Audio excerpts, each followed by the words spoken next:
Hello बच्चों, अब हम करेंगे क्वेश्चन 2।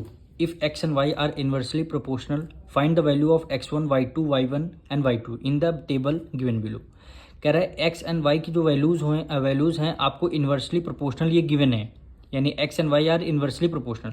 इनवर्सली प्रोपोर्शनल का मतलब है 8 की मल्टीप्लाई y1 से करेंगे तो आंसर सेम आएगा, x1 की मल्टीप्लाई 4 से करेंगे आंसर, यानी ये जो कॉलम है इसकी इन दोनों की सबकी आप मल्टीप्लाई करेंगे तो इनके आंसर क्या आएंगे, सेम आएंगे। तो इसका मतलब है इनवर्सली प्रोपोर्शनल। इनमें से आपको x1 ये सारी वैल्यू आपको वेरिएबल टर्म आपको फाइंड करने हैं। तो सबसे पहले आप यहाँ लिखेंगे क्वेश्चन 2, ये आपको x and y are inversely proportional है, तो x की मल्टीप्लाई किससे करनी है, आपको y से करनी है। आंसर किसका सेम आना चाहिए, 8 की मल्टीप्लाई y1 से, 8 की मल्टीप्लाई y1 से इक्वल आंसर आना चाहिए। x1 की मल्टीप्लाई 4 से आंसर सेम आना चाहिए, इक्वल टू 16 की मल्टीप्लाई 5 से इक्वल होगा x2 की मल्टीप्लाई 2 से इक्वल होगा 80 की मल्टीप्लाई y2 से। और इन सब के जो आंसर आएंगे, क्या आंसर एक ही नंबर आएगा, कौन सा, कांस्टेंट टर्म, यानी कांस्टेंट नंबर। यहाँ पे एक ही आंसर आपका आएगा। 80 आया तो इसमें भी 80 आएगा, यहाँ भी 80 आएगा, यहाँ भी 80, ये भी 80, ये भी 80। इनवर्सली प्रोपोर्शनल का ये मतलब रहता है। अब देखिए यहाँ भी वेरिएबल आपका, यहाँ भी वेरिएबल, ये भी आपका वेरिएबल है, यहाँ भी वेरिएबल, यानी हर जगह वेरिएबल, लेकिन यहाँ पे क्या है, कांस्टेंट टर्म है। कांस्टेंट टर्म मतलब 16 जा क्या होता है 80। अब यहाँ पे जब 80 आया और आपको बोला भी गया है इनवर्सली प्रोपोर्शनल, तो ये भी 80 होगा, यहाँ भी 80 होगा, ये भी 80 होगा, सारे 80 के टर्म होंगे। तो कांस्टेंट टर्म हमारा कितना आया है, 80।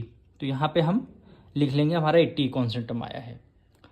अब देखिए फर्स्ट टर्म हम ले रहे हैं, यानी 8 की मल्टीप्लाई किससे करेंगे, y1 से करेंगे, तो हमारा आंसर कितना आएगा, क्योंकि सारे कांस्टेंट टर्म सेम है। 8 की मल्टीप्लाई y1 से करेंगे, क्या आंसर आएगा, 80 आएगा। तो 80 इक्वल टू हमने रख दिया। अब हमें y1 की वैल्यू निकालनी है, तो y1 इक्वल टू हो गया 80 डिवाइडेड बाय 8, उधर मल्टीप्लाई में, इधर आके आ जाएगा डिवाइड में, यानी y की वैल्यू कितनी आ जाएगी, 10 आ जाएगी। यानी y की वैल्यू कितनी आ गई, 10 आएगी। वो भी y1 की वैल्यू कितनी आई है, 10 आई है।